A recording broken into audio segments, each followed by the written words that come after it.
don't know. I moved out and...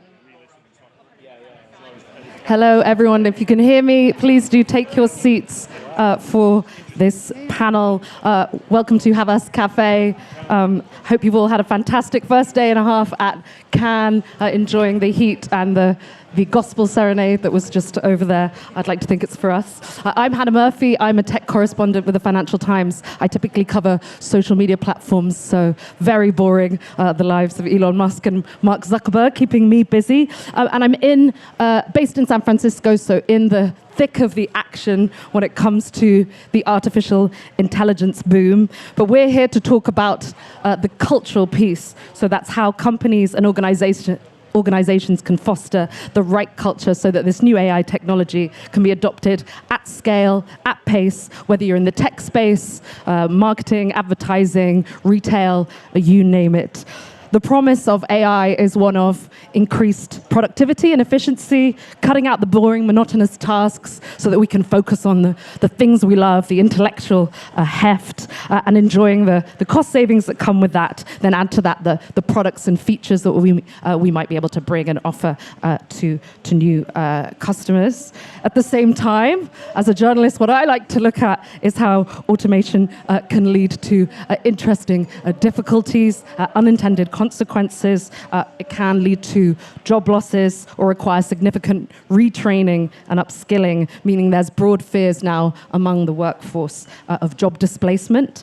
There's cybersecurity, data privacy issues. There's a lack of reliability and performance glitches in some of the models. They can be prone to bias, prone to inaccuracies.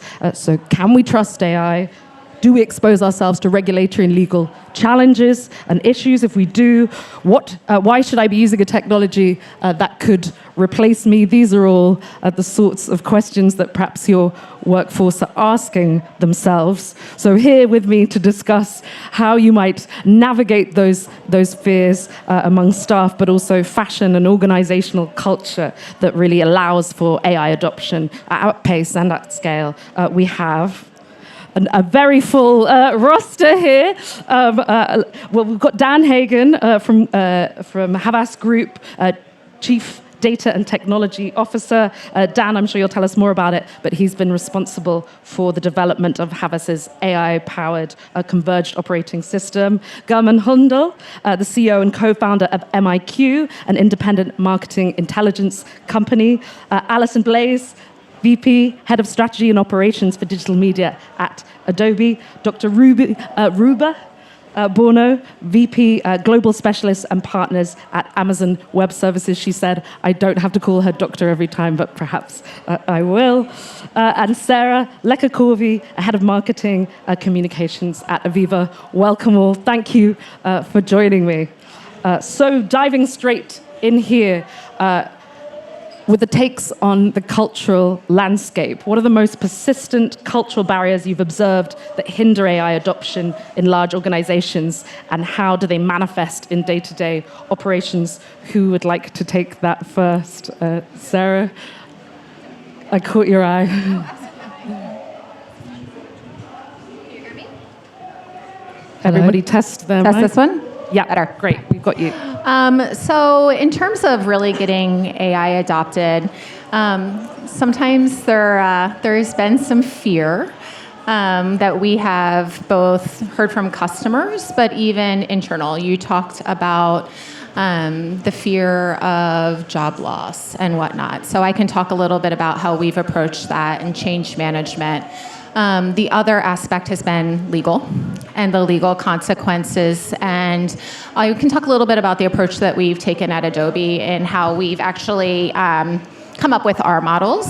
So in terms of change management, I think for us, it's been really about ROI and making sure that people can see the ROI that comes from, the different technologies. And for us, that's meant putting them very integrated into our tools.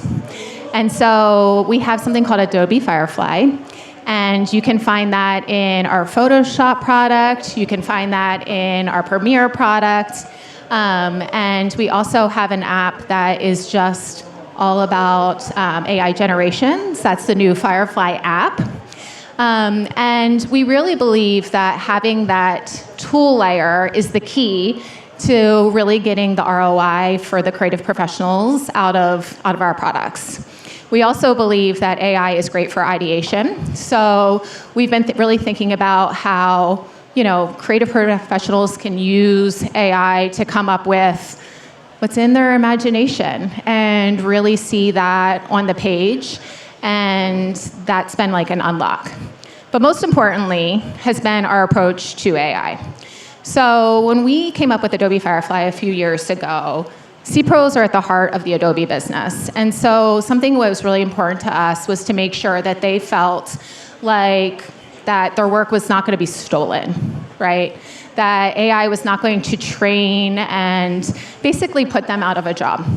And so our Firefly generative AI products are only trained on licensed content that we have rights to. So that's one.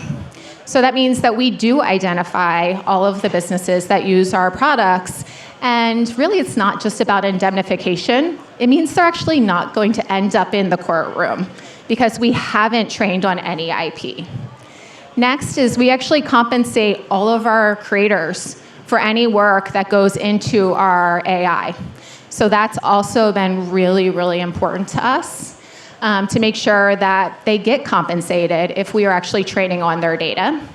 And then last but not least is that we're actually putting something called content credentials on any piece of AI that comes out of Adobe so that you can actually know if something's been created with AI or edited with AI, and it actually has attribution back to the creator.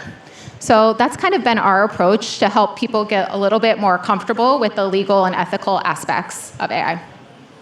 I think I'll just jump on that, actually. And we do use Adobe Firefly as well, and it's great.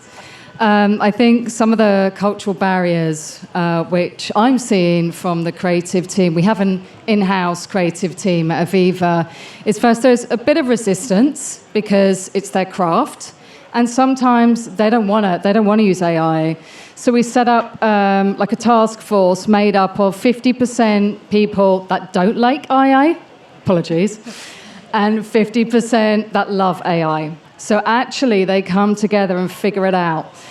And I was with Aardman Studios last week. So do you know who Aardman Studio is? The makers of Wallace and Gromit? Yeah, they're awesome, right? They're brilliant. And I asked them a similar question about to what degree, now we all know plasticine models takes a friggin' long time, right? So how do you feel about the advent of AI? And let's just say there was a lot of words in there which I can't repeat on this microphone today. Quite interesting.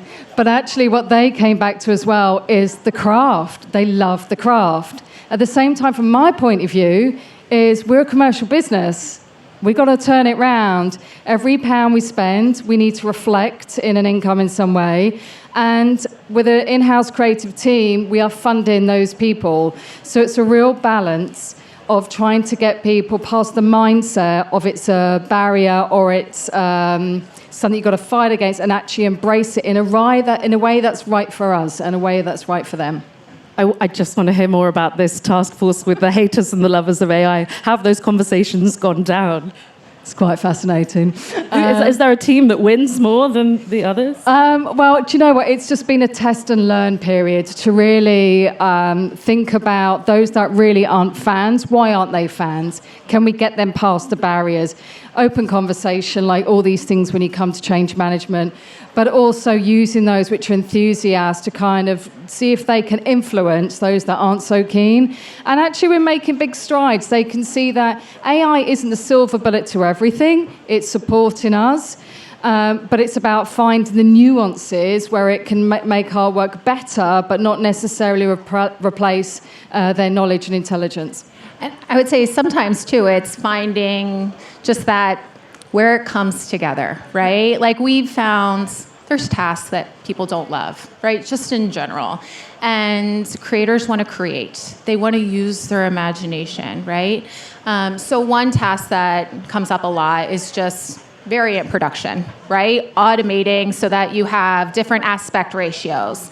That's one where we found common ground where everybody's like, that's a good use of AI, right? And we get real ROI, and then we get to focus on the things that we uniquely can do, which is human ingenuity. Yeah, I agree with that. Yeah, Ruba. One more thing. I don't know if this is... Oh, your mic. Thank you. Well, you inspired it, Sarah, but it just reminded me that in the past 2 years of conversations with customers and with partners, when talking about AI, it's just been moving so fast. And I know technology's always moved fast, but the pace of change this time around has felt a little bit chaotic. And there's fear just because it's moving so fast and people don't know where it's going to go. And I'm sure you've all heard the statistics, something like 80% of Gen AI proof of concepts don't actually materialize into production. So you're wasting $4 out of $5 of spend on some of these ideas. So some of the fear is just, it's moving so fast. Am I throwing good money after bad? And so how do we bring simplicity and streamlining and kind of helping reduce the chaos into something that's a lot more smooth? So there's been a little bit of fear in terms of slowing down adoption. And I think that as it relates to creatives, it's making sure that they still have ownership of their content, being clear about who has access to certain information.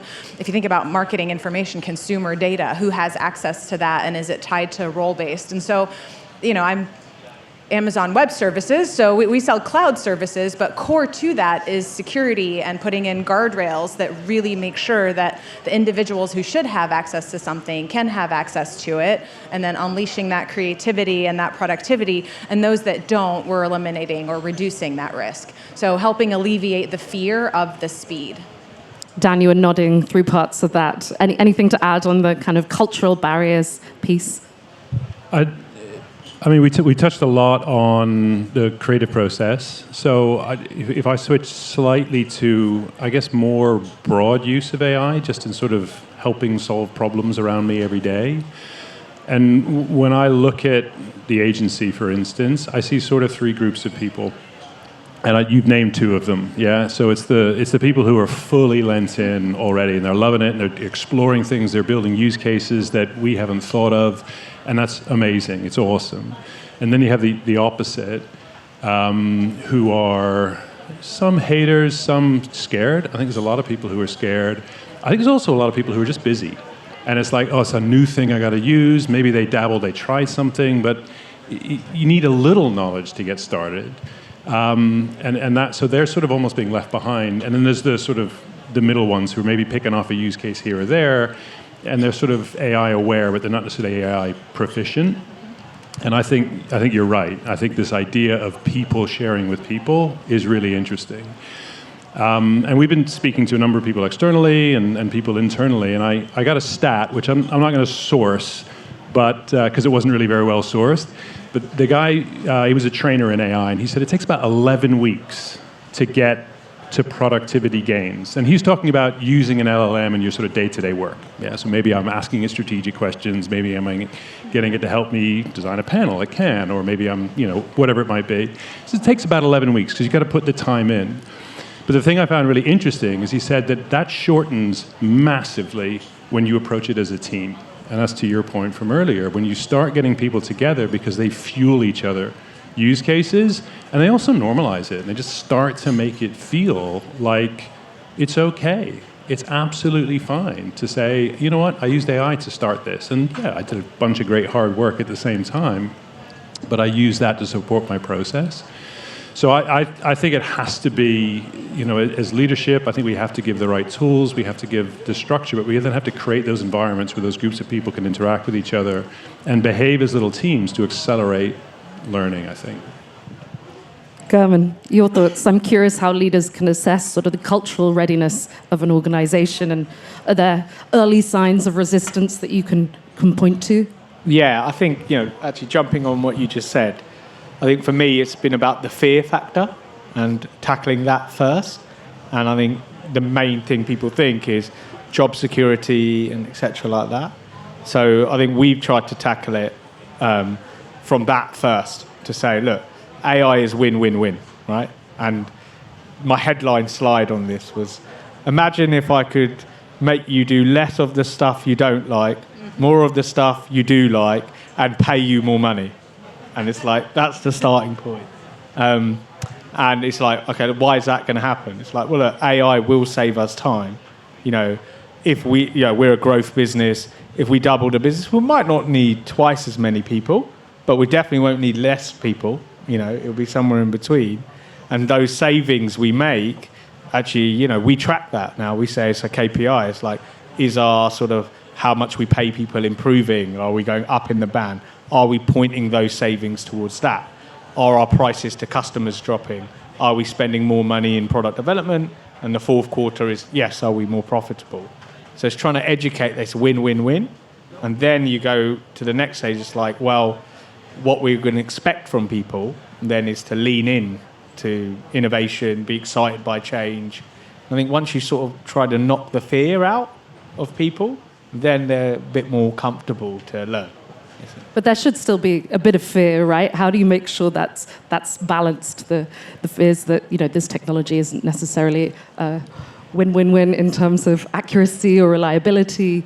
I personally think, I think some of it is still in its infancy. I think there's still, and we're doing a lot of test and learn on some of this, particularly in the content space, like from a long-form article space. But I think that fear, on one hand, is good in as much as people feel they're pushing a bit more than how I've seen them before. It's easy to rest on your laurels. At Aviva, it's a business been established for many, many years. And I've got some people in my team who have been in the business for 30 years. 30 years! You're like, my God.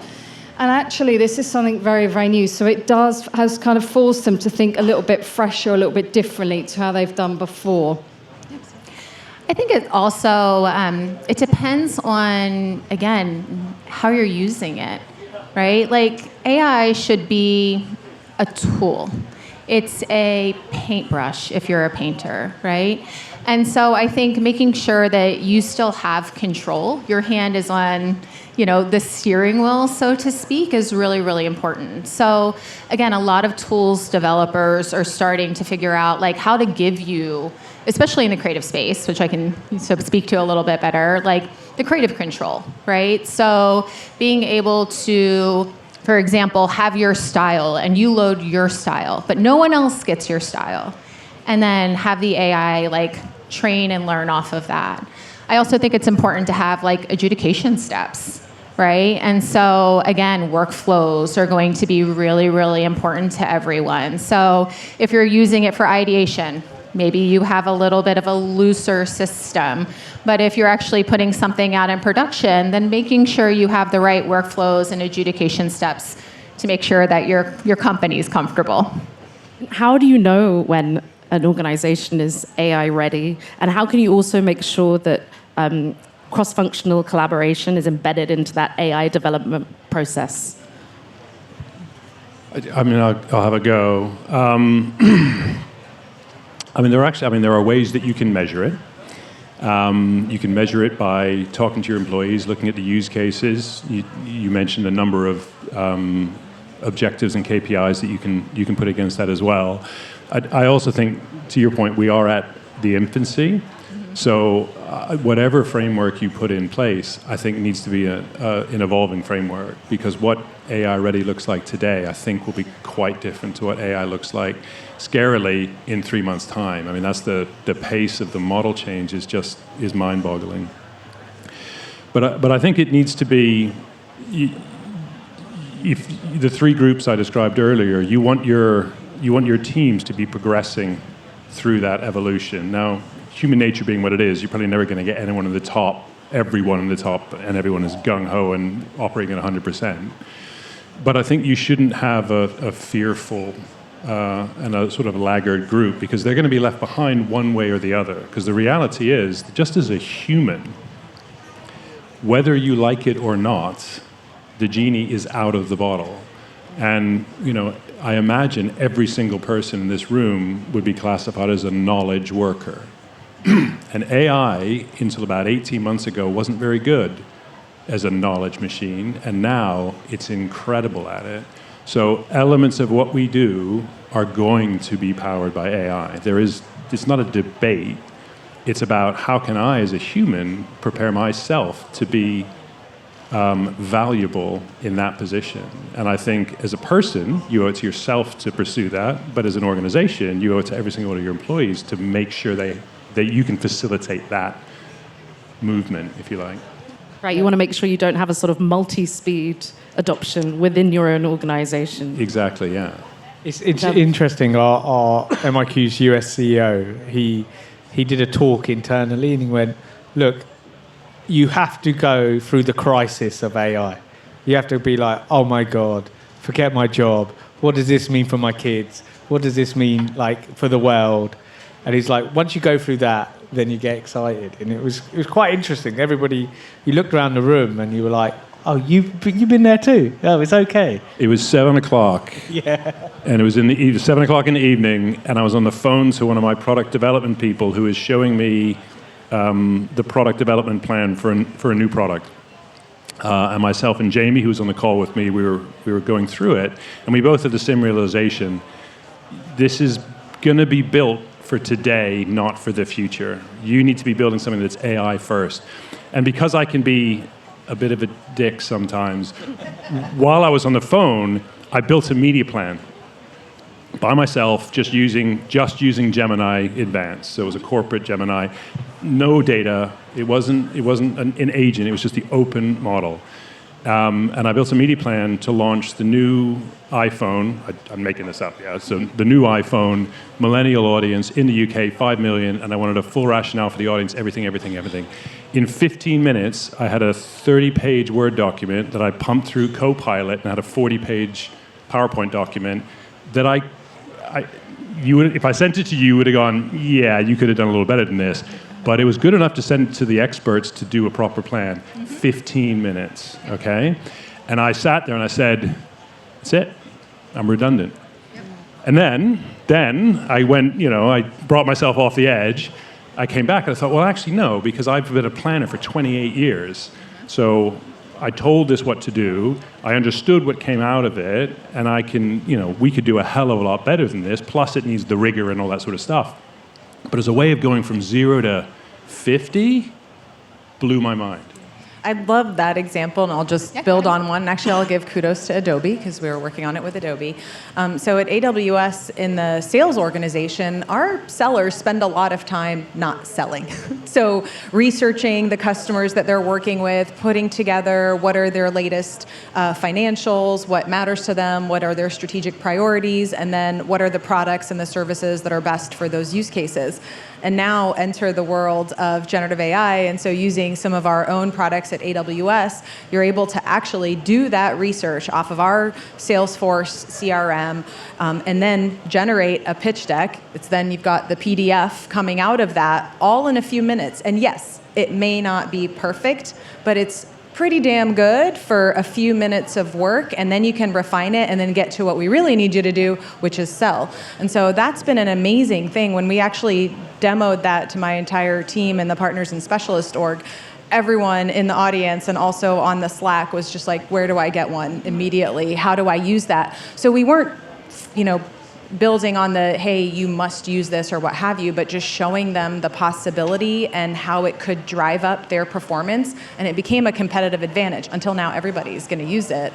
And so they've got to differentiate in other ways. But I think that inspiration was just a lot more exciting than just the fear aspect. We talk about the horror of the blank page, right? And just getting started.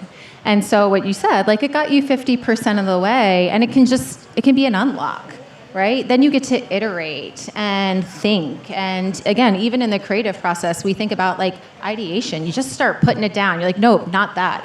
Okay, what about this? And you build, and you kind of it starts to unlock. And you're right, the same thing happens with knowledge workers, right? You need to go out and do a pitch deck and just something to start out of, and that's where the ROI comes in, right? One of the places where AI is working really well for us in the creative place is actually testing the creative, because in a regulated business, the creative ideas have to be vetted by brand, by FinProms, by legal, and often the departments will have different perspectives.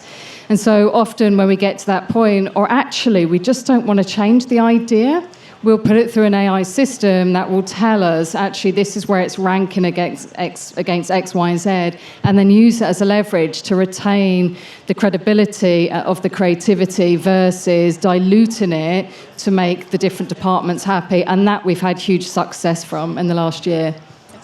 I'm curious how you think about sort of setting the tone for cultural transformation that supports AI adoption. That's a big question. That's what I'm here for.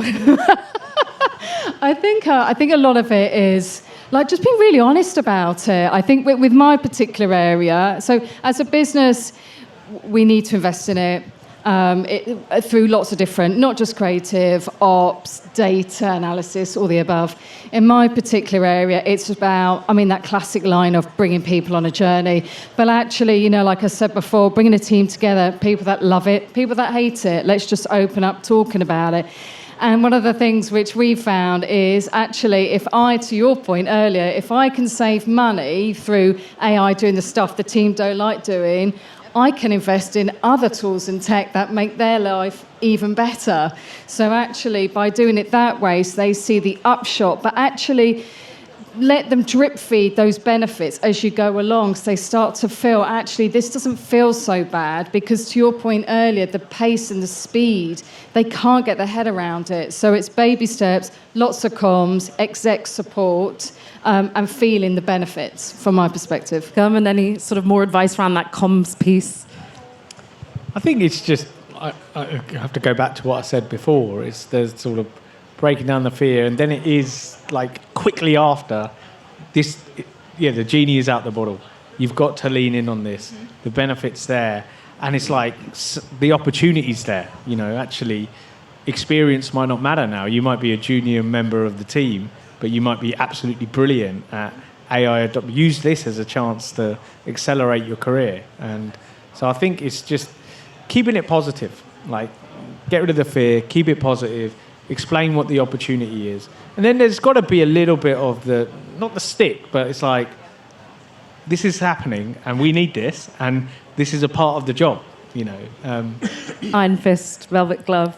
Ruva, you were going to add something.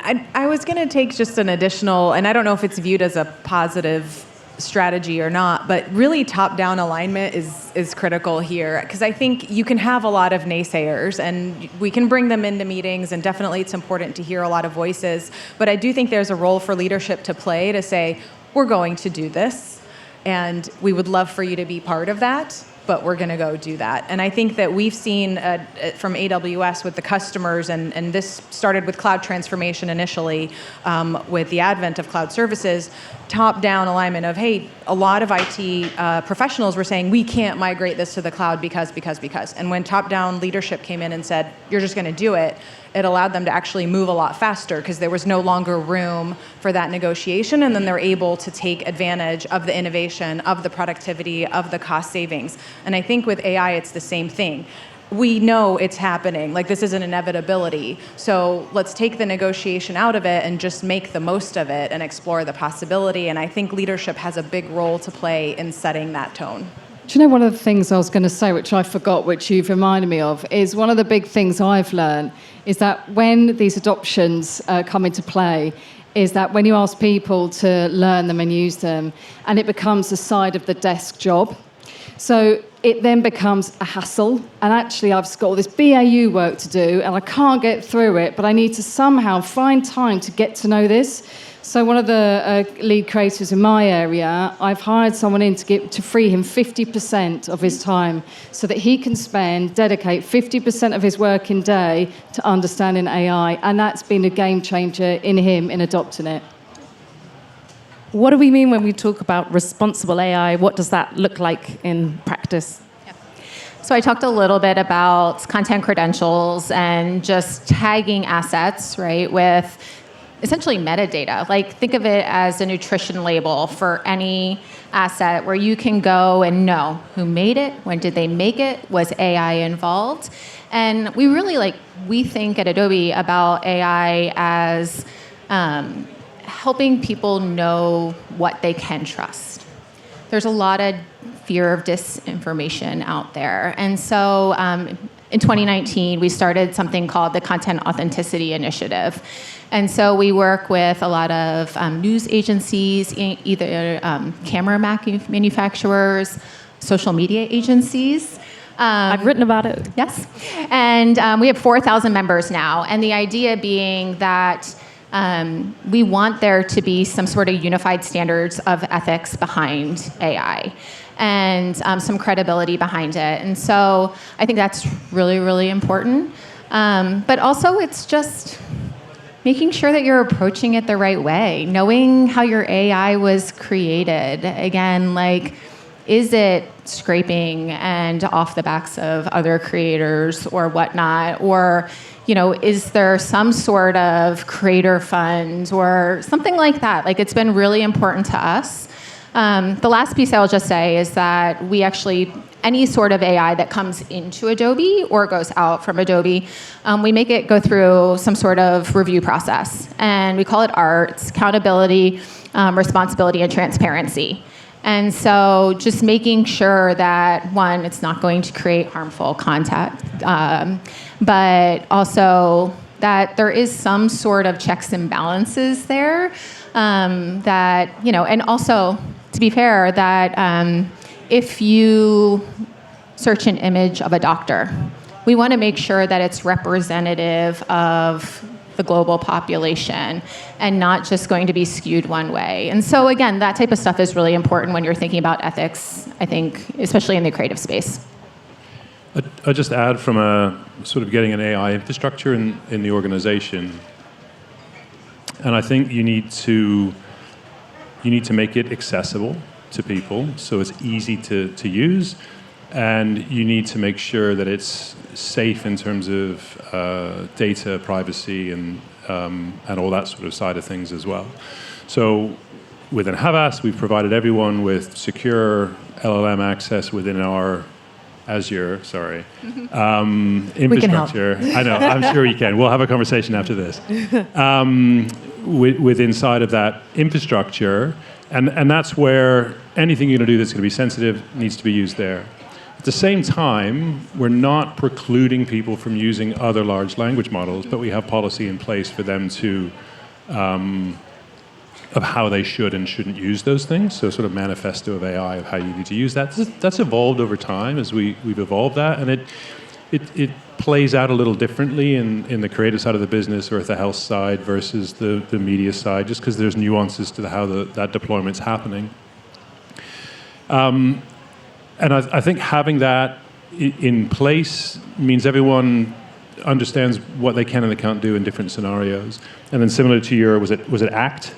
Art, yeah. Yes. So we have a similar for onboarding, and this is particularly useful on the creative side of the business because it's like there's so much, just a volume of new things coming at you constantly. And ours is like a target, So we have stuff on the outside that we're investigating, we have stuff that we're trialing, and then stuff on the inside that's safe to use, has to go through longer than I'd like it to be, but it has to go through a usually several months process with IT to go through all of that sort of stuff. And this is just kind of nuts and bolts stuff, but I do think it's important, and based on a lot of client conversations I have, it's a blocker in a lot of cases. So I think, taking some time to craft those policies, taking some time to get the infrastructure in place, I think is super helpful because it means you can then focus on the people. And that stuff's easy, it takes time, but it's easy to do. The people is hard because everyone's different, and I think that's where we need to spend as much time as possible. German, on the responsible AI side, how are you approaching that? Yeah, I like art, by the way. I might steal that. I think a couple of points. I think even when I think about when we're running ad campaigns and we use agents to run them, everything needs a human tick before it goes actually live. So we put that process in place. So I still think the strategy and decision is still a human thing, and the AI kind of does the bit in the middle. Just one interesting practical example.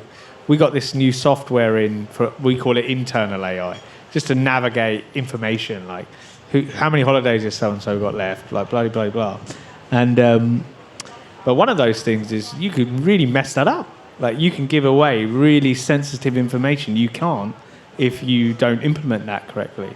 So making sure like there's things that any AI agent or model you put in your business just does not have access to.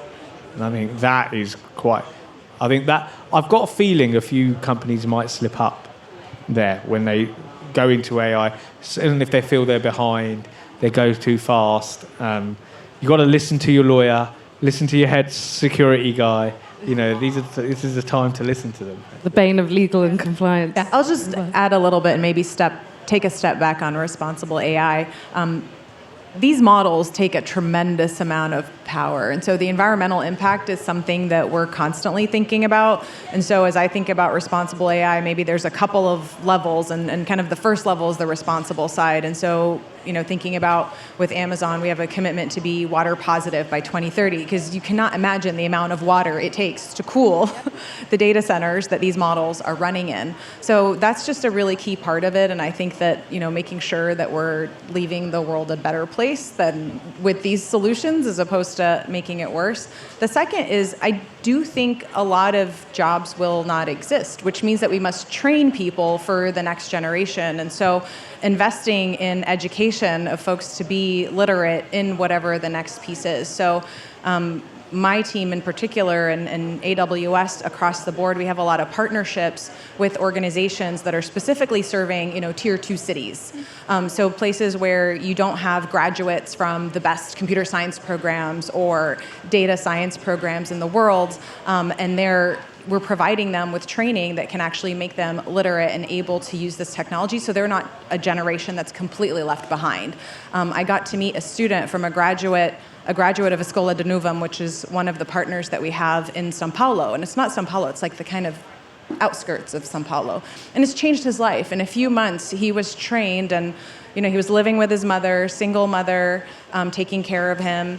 He had a girlfriend, he wanted to get married, he wanted to move out on his own, and in a few months of training, he had 5 job offers and was able to do that and be economically self-sufficient. This is someone who otherwise would have been completely bypassed by the rapid pace of technology advancement.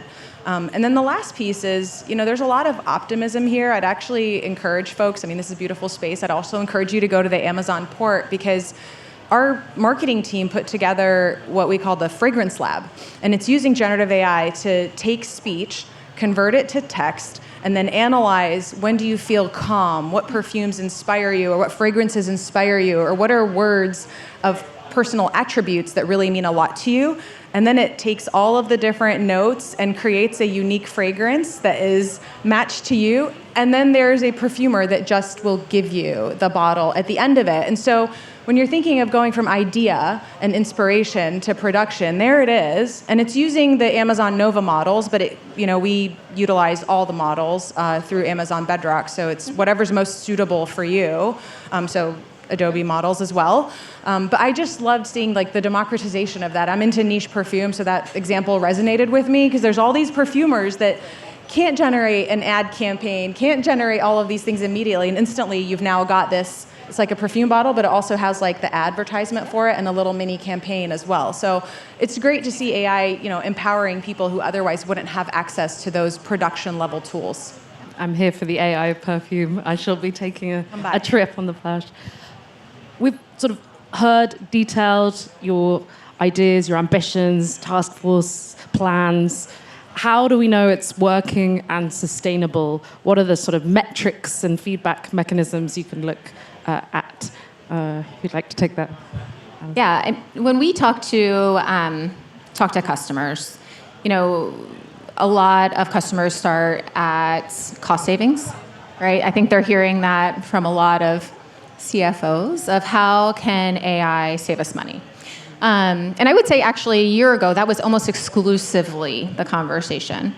It feels like it's definitely pivoted, and at least we're on that journey to now also growth, right, and more revenue.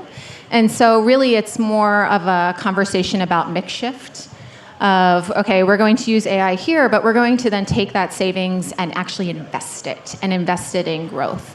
And so when we talk to customers, and even at Adobe, and think of true ROI, it's not just dollars saved anymore. We're really looking at then what we're doing to grow the top line.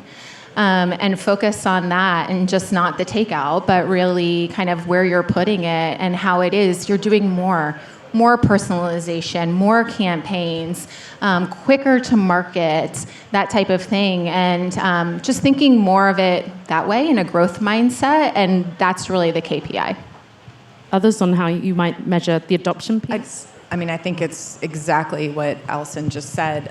We had a partner that we met with yesterday that we've been working with for a very long time, and I was asking them, can we share each other's innovation roadmaps for the next year or so? And they're like, Ruba, we don't think that way. Like, our innovation roadmap is constantly evolving, and they'll go from idea to production in 12 weeks and have a huge launch that way. So I think the pace of innovation, but practically speaking, every customer has to fund that journey. So I think that it's really easy to convince leadership of going after an efficiency play, but the real win is through growth, through innovation, reaching more customers, launching new products as quickly as possible, and growing into new markets, like expanding globally.